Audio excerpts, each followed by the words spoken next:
Welcome back to the 100 spin test. In today's episode, number 99, we continue our dive into the murky waters of roulette strategies, where promises of guaranteed wins last as long as it takes to down a bottle of wine. Ever wondered if these so-called foolproof strategies can withstand the chaos of real-world distractions and cognitive biases? Well, you're in the right place. Let's see what happens.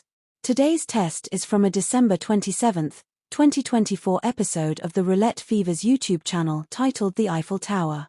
We're running this test on a European table because the original creator did, but it should provide similar results on the American game too. I ran a simulation of this bet on my self-tester 20 times and 2 tests were net winners.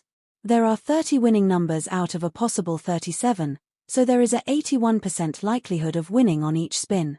The presence of the zeros allow the casino to tab or knack 2.6% of each bet in aggregate, so our expected loss is about 81 units. To simplify things for analysis and scaling, I've reduced the unit size to 1 simoleon. Place 12 units each on the first and third columns and 1 unit each on the 5, 11, 17, 23, 29, and 35 straight up.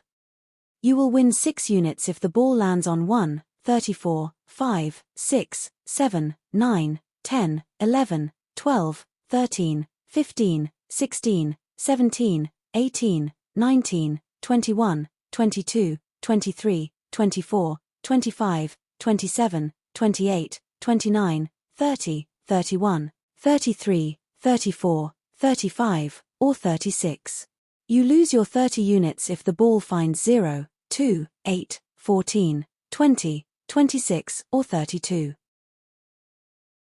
As always, the animated graph below shows the progress of the strategy as misplayed and gives an idea of how volatile the bet is. There is also a table below showing the payouts and losses for this bet. A link to Jack Ace's bet analyzer that contains much more information for this bet can be found in the description.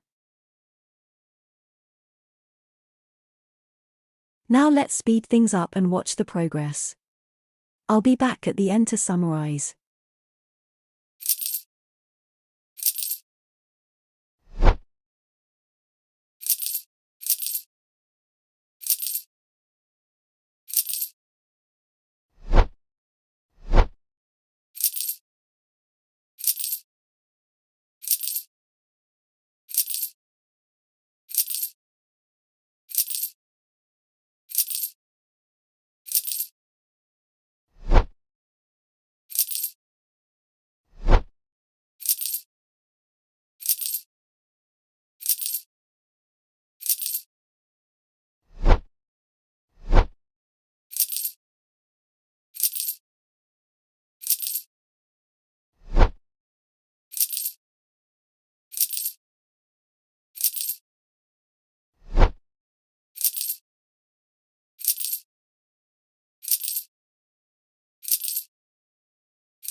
Ooh, that sucks, but that's the way overcovering the table generally goes. Coming back is next to impossible when it takes 5 wins to recover from a loss. Winning 5 out of 6 over in a medium term is simply unattainable. I ran the routine statistical tests on the results. The average number of spins before we got a hit was 1.3 with a standard deviation of 0.6. That means that it takes about 3 spins to get a win 65% of the time and 4 spins to get a win 95% at the time. There were 2 repeaters, 23 and 35 each doubled up. The hot numbers were 2 with 9 hits each and 1, 10, and 23 with 5 hits each. The cold numbers were 3 and 4 with no hits each, and 12, 21, 25, 27, 29, 30, 31, and 32 with 1 hit each. We had 1 streak of 11 wins in a row, 1 streak of 9, 1 of 8, 1 of 5, 4 of 4, 5 of 3 and 2 streaks of 2 consecutive wins. We also had 1 streak of 3 losses in a row, and 3 streaks of 2 consecutive losses. We were in profit for 14% of the test. Let's look at our rankings. We find the Eiffel Tower by the Roulette Fever at 112th out of 121 on raw winnings or losses, and 94th on percent increased or decreased. More detailed information about the data including hit counts, statistics, and streak information can be found in the spin data for this test. A link is in the description. Keep in mind that casinos don't exist to make you rich. In fact, they exist to drain from your wallet whatever you allow them to take. Never take gambling advice at face value. Test any strategy that you plan to play on a free online game and read as many critiques about the strategy that you can find. A creator who won't tolerate questions or criticism is a bright red flag, and you aren't a hater for being cynical or by simply questioning their methodology. Some strategies only work for a limited time and the remainder don't work at all.